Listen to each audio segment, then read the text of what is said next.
तो movie start होती है और हम देखते हैं अमन को जो कि पानी में डूब रहा होता है और यहाँ पर वो सोच रहा होता है जब वो पहली बार अपनी गर्लफ्रेंड यानी कि काया से मिला था। दूसरी तरफ काया होती है जो कि हॉस्पिटल में एडमिट होती है और अपनी ज़िंदगी और मौत के लिए लड़ाई लड़ रही होती है। यहाँ से सीन शिफ्ट हो जाता है और हम देखते हैं अमन और काया को जब दोनों हंसी खुशी अपने पल बिता रहे होते हैं। यहाँ पर वो कार से जा रहे होते हैं, तभी अमन के सामने एक स्प्रिट आ जाती है जिससे अमन बचाने के लिए गाड़ी एक तरफ मोड़ता है और दोनों का एक्सीडेंट हो जाता है। उन्हें ज़्यादा कुछ चोट तो नहीं आती, पर यहाँ पर काया को हॉस्पिटल में एडमिट करना पड़ जाता है। यहाँ पर अमन और उसका फ्रेंड बैठा होता है, तभी काया के मम्मी पापा आते हैं। वो काया के हाथ में एक रिंग देखते हैं जिसे देखकर काया के पिता कहते हैं कि हमें जिस बात का डर था वही हुआ। मैंने तुमसे पहले ही कहा था कि हमें काया को सारी सच्चाई बता देनी चाहिए। तभी काया को होश आ जाता है और वो अपने पिता से पूछती है कि आप लोग मुझसे क्या छुपा रहे थे। इधर काया की माँ उसको बताती है कि तुम्हें पता है हमारे परिवार एक राजघराने के परिवार से है और इस परिवार में 300-350 साल पहले से एक श्राप चल रहा है। राजा रणजीत सिंह के छोटे भाई ने एक लड़की के साथ गलत काम करने की कोशिश की और उसने खुद को बचाने के लिए छत से कूदकर अपनी जान दे दी थी। तो यहाँ हम देखते हैं वो किसी साधारण इंसान की नहीं बल्कि राजगुरु सच्चिदानंद की बेटी होती है। सच्चिदानंद जब वहाँ आते हैं और अपनी बेटी को इस हालत में देखते हैं तो वो राजा रणजीत सिंह को अपने पास बुलाते हैं और कहते हैं 2 दिन बाद मेरी बेटी का विवाह होने वाला था, लेकिन तुम्हारी वजह से ऐसा कुछ भी नहीं हो पाया। जिस मैं अपनी बेटी की खुशियाँ नहीं देख पाया और उसका विवाह नहीं कर पाया, वैसे ही अब तुम्हारे परिवार में किसी भी लड़की की शादी नहीं हो पाएगी। अगर किसी लड़की ने शादी करने की कोशिश की तो उसी वक्त उस लड़की की मृत्यु हो जाएगी। हम देखते हैं राजा रणजीत सिंह काफ़ी समझाते हैं आचार्य को, पर वो नहीं मानते और वो श्राप दे देते हैं। अब हम देखते हैं प्रेजेंट टाइम का सीन जहाँ पर काया और उसकी फैमिली अमन की फैमिली के पास बैठी होती है। यहाँ पर काया के पिता बोल रहे होते हैं अमन के पिता से कि अगर इस परिवार में मेरा रिश्ता जुड़ता तो ये मेरे लिए सौभाग्य की बात होती, पर मुझे अपनी बेटी की खुशियाँ और इसकी ज़िंदगी में से किसी एक को चुनना पड़े तो मैं अपनी बेटी की ज़िंदगी ही चुनूंगा। वो शादी ना कर ज़िंदगी भर मेरे साथ तो रहेगी। इधर हम देखते हैं अमन काफ़ी दुखी हो रहा होता है। कुछ देर बाद उसका फ्रेंड उसे बुलाता है और उस रात की पिक्चर्स दिखाता है जिस रात को वो दोनों पार्टी में गए हुए थे और वो एक्सीडेंट हुआ था। यहाँ पर वो दोनों फोटोज़ में किसी साय को देखते हैं। अमन बताता है कि ये वही साया है जो उस दिन एक्सीडेंट के टाइम पर मेरे सामने आ गया था और इसी से बचने के चक्कर में मेरा एक्सीडेंट हो गया था। वो दोनों उस साय के बारे में जानना चाहते हैं और इसलिए वो पहुंच जाते हैं प्रोफेसर पशुपति नाथ के पास, कि पैरानॉर्मल एक्सपर्ट होते हैं और उन्होंने कई किताबें भी लिखी होती हैं पैरानॉर्मल एक्टिविटीज़ के बारे में अपने ट्रू एक्सपीरियंस से। यहाँ पर अमन और उसका फ्रेंड उन फोटोज़ को पशुपतिनाथ को दिखाते हैं और उस श्राप के बारे में भी बताते हैं। तब पशुपतिनाथ कहते हैं कि श्राप लेने और देने वाला दोनों ही इस दुनिया से चले जाते हैं, पर वो श्राप पीढ़ी दर पीढ़ी इसीलिए चलता रहता है क्योंकि उस श्राप के साथ एक बुरी आत्मा जुड़ जाती है जो कि हर पीढ़ी में उस श्राप को ट्रांसफर भी करती है और उसकी रक्षा भी करती है। अगर हम उस आत्मा को ख़त्म कर दें तो उस श्राप को ख़त्म किया जा सकता है। यहाँ पर अमन तैयार हो जाता है उस आत्मा से लड़ने के लिए, पर प्रोफेसर उसे डांट कर वहाँ से जाने को कह देते हैं और कहते हैं किसी आत्मा से लड़ने का काम तुम्हारे बस का नहीं है। अब अमन प्रोफेसर के सामने ये प्रूफ करना चाहता है कि वो किसी भी आत्मा से लड़ने में नहीं डरता है। वो प्रोफेसर की ही लिखी हुई एक कहानी जो कि सच्ची थी उसे ही प्रोफेसर के सामने प्रूफ कर देता है। यहाँ पर वो एक लाइब्रेरी में जाता है जहाँ पहले ही रात में कई लोगों ने जाने की कोशिश की और अपनी जान गंवा दी। यहाँ पर एक लड़की होती है जो कि मेडिकल की तैयारी कर रही होती है और वो चुपचाप कोने में बैठकर अपनी पढ़ाई करती है। वो इतना डिप्रेस हो जाती है कि वो वही लाइब्रेरी में पंखे से लटक कर अपनी जान दे देती है और उसका बॉयफ्रेंड भी इस बात को बर्दाश्त नहीं कर पाता और वो भी वहीं पर अपनी जान दे देता है। तब से उन दोनों की आत्मा उसी लाइब्रेरी में होती है। अमन पहुंच जाता है उस लाइब्रेरी में और उस किताब को ढूंढने लगता है जिसमें उस लड़की की आत्मा कैद होती है।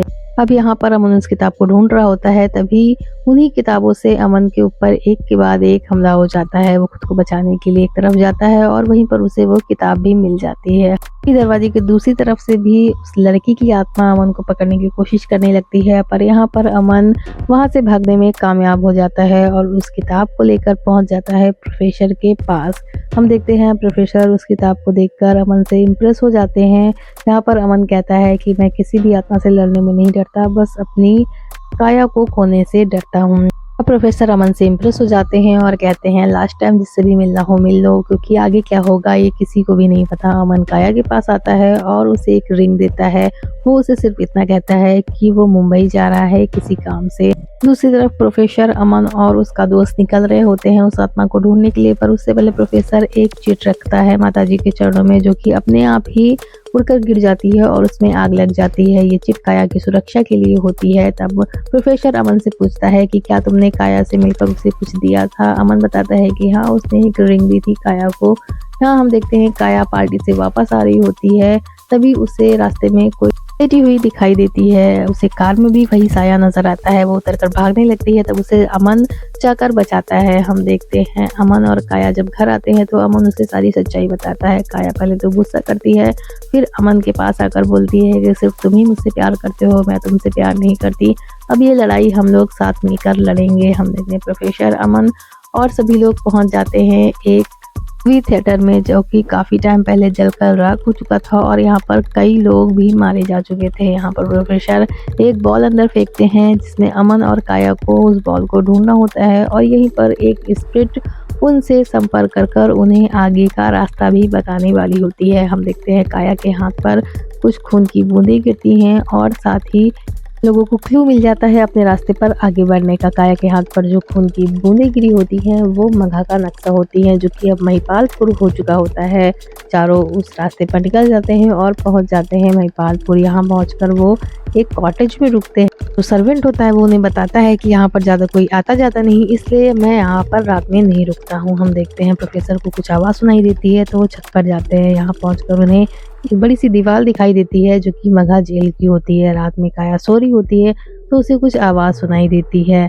वो उठकर बाहर जाती है तो वही आत्मा काया को नजर आती है और वो काया को पकड़कर जमीन के नीचे दबा देती है। काया की चीख सुनकर जब सभी उठते हैं तो काया उन्हें कहीं नहीं दिखाई देती। वो लोग काया को इधर उधर ढूंढने लगते हैं, तभी अमन को काया का हाथ जमीन के नीचे से दिखाई देता है। हम देखते हैं सभी लोग उसे निकालने की कोशिश करने लगते हैं और यहीं पर काया कोमा में चली जाती है।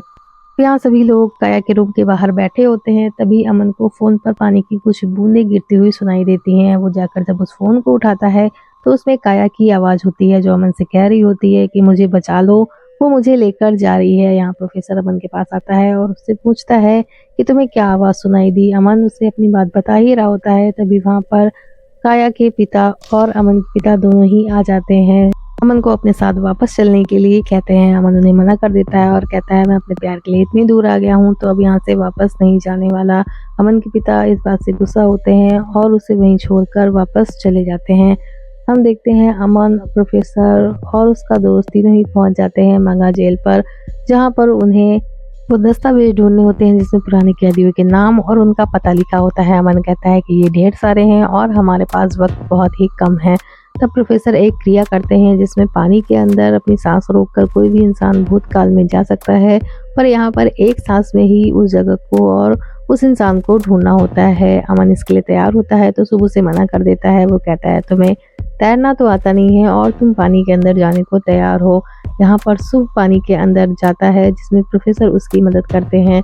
हम देखते हैं सुबह उस जगह पर पहुंच जाता है जो कि मगहा जेल होती है। यहाँ पर पहुंचकर वो उस आत्मा को ढूंढने की कोशिश करने लगता है जिसकी उन्हें तलाश होती है। वो दूसरी तरफ जा रहा होता है, तभी उसे कुछ आवाज़ सुनाई देती है। जब वो उस आवाज़ की तरफ बढ़ता है तो उसे एक साया दिखाई देता है जो कि अपने बालों में कंघी कर रही होती है और वो एक औरत होती है। यहाँ पर वो आकर तुरंत ही सुप को पकड़ लेती है और उधर प्रोफेसर अमन परेशान हो जाते हैं क्योंकि सुप पानी के अंदर सांस नहीं ले पा रहा होता है और वहां से निकलने की कोशिश कर रहा होता है। तभी अमन एक पाइप से उस टब को तोड़ देता है और अमन को दोनों बाहर निकाल लेते हैं। यहाँ पर प्रोफेसर से सुप बात कर रहा होता है कि उसने उस आत्मा के गले में एक तावीज़ देखी थी और उसके अलावा उसे कुछ भी समझ में नहीं आया। इस बात पर अमन गुस्सा हो जाता है और सुप से कहता है कि ये इंसान हमसे भी ज़्यादा उलझा हुआ है। हमने जहाँ से शुरुआत करी थी आज भी वहीं खड़े हैं, ये हमारी कोई भी मदद नहीं कर पाया है। इसके बाद अमन दुखी होकर एक टेबल पर जाकर बैठ जाता है, तभी उसे काया की आवाज़ सुनाई देती है। वो काया के पीछे पीछे जाने लगता है तो वो उसे अपने पास बुलाती है और कहती है तुम्हें जिस चीज़ की तलाश है मैं जानती हूँ वो कहाँ है, मेरे पास वक्त बहुत ही कम है, जाकर उस चीज़ को ले आओ। हम देखते हैं वो कायो को टच करता है तो उसे वो ताबीज़ नज़र आ जाता है जो कि उस सर्वेंट के गले में होता है। यहाँ पर शुभ और अमन पहुँच जाते हैं उस ताबीज़ को लेने के लिए। वो उसे खोल कर देखते हैं तो उसमें एक छोटी सी चिट मिलती है जिस पर कुछ लिखा होता है, पर अमन उसे पढ़ नहीं पाता। शुभ उसे लेकर प्रोफेसर के पास जाता है। प्रोफेसर उससे पढ़ता है जिसमें लिखा होता है कि जब तक ये गले में रहेगा तब तक ये मोहिनी की रक्षा करता रहेगा। और इसके बाद तीनों फिर से पहुंच जाते हैं मगहा जेल, जहां पर उन्हें मोहिनी के बारे में जानना होता है। इसलिए वो राजा रणजीत सिंह की तस्वीर के सामने एक क्रिया करते हैं। यहाँ पर प्रोफेसर के अंदर राजा रणजीत सिंह की आत्मा आती है और वो उन लोगों को बताती है कि राजा रणजीत सिंह और उसके भाई की एक सौतेली माँ थी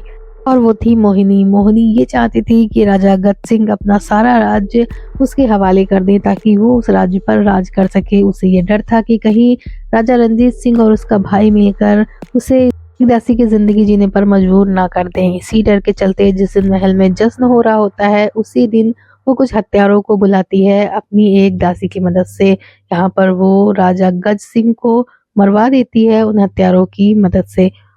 राजा रणजीत सिंह के पास संदेशा भिजवाती है कि उनके पिता की तबीयत सही नहीं है, इसलिए वो उनसे मिलने आकर, पर यहाँ पर महामंत्री लोगों को मरा हुआ देख लेते हैं और वो राजा रणजीत सिंह को बचा लेते हैं। इसके साथ ही महारानी मोहिनी को बंदी भी बना लिया जाता है। राजा रणजीत सिंह के पास जब मोहिनी जाती है तो वो उनसे पूछते हैं कि हम जानते थे कि आप हमें प्रेम नहीं करती हैं, पर आप हमारे पिता और अपने पति को भी इस तरह से मरवा देंगी, ये हम नहीं जानते थे। यहाँ पर उसी दिन उसे कारावास में डाल दिया जाता है और राजा को ये भी पता चलता है कि मोहिनी काला जादू करने में माहिर है, इसीलिए राजा उसे मारने का फरमान जारी कर देते हैं। उसी रात मोहिनी की दासी उसके पास आती है और उससे बताती है कि राजा ने उसे मारने का आदेश दे दिया है, क्या वो राजा को मरवाना चाहेगी। तब मोहिनी कहती है कि उसे मरना होगा और इस परिवार के लिए एक श्राप बनना होगा। वो अपने तावीज में अपना रक्षा मंत्र लिखकर उस दासी को दे देती है और उसे वहां से जाने को कहती है। इसके बाद हम देखते हैं मोहिनी को मार दिया जाता है और सीन प्रेजेंट में आ जाता है। इसके बाद अमन काया से मिलने आता है और तीनों निकल जाते हैं मोहिनी की अस्थियां ढूंढने के लिए, जिसे मोहिनी ने अपनी दासी को बहाने से मना किया था। यहाँ हम देखते हैं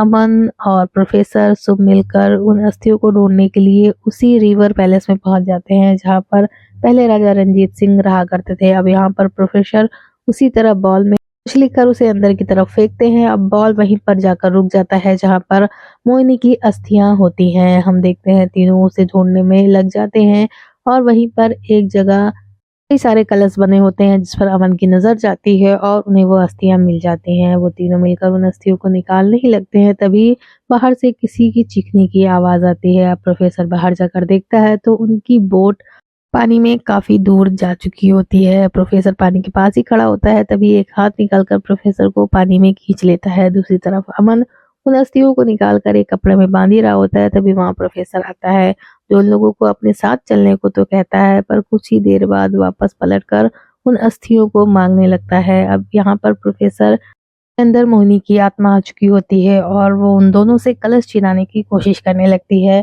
जिसमें कि मोहिनी की अस्थियां होती हैं। अगर उन अस्थियों को पानी में बहा दिया जाता तो उस मोहिनी की आत्मा को मुक्ति मिल सकती थी। यहाँ पर अमन और शुभ भी अलग अलग हो जाते हैं और अमन किसी तरह से रिवर के पास पहुंचता तो है, पर यहाँ पर सामने से ही मोहिनी की आत्मा आकर अमन को डरा देती है। वो अस्थियों को पानी में बहाने ही वाला होता है, पर उसके हाथ से कलश छूट जाता है और वो उस कलश के साथ ही जमीन पर गिर जाता है। अब यहाँ पर कलश टूट जाता है और वो अस्थियां वहीं पर गिरकर बिखर जाती हैं। अब मोहिनी इसे देखकर काफी खुश हो रही होती है कि वो अमन को रोकने में कामयाब हो गई है, पर अमन किसी तरह से उठकर वहां पर लगे हुए बांध को तोड़ देता है और सारा पानी अंदर आ जाता है, जिससे अस्थियां पानी में मिल जाती हैं और ना चाहते हुए भी मोहिनी की आत्मा को मुक्ति मिल जाती है।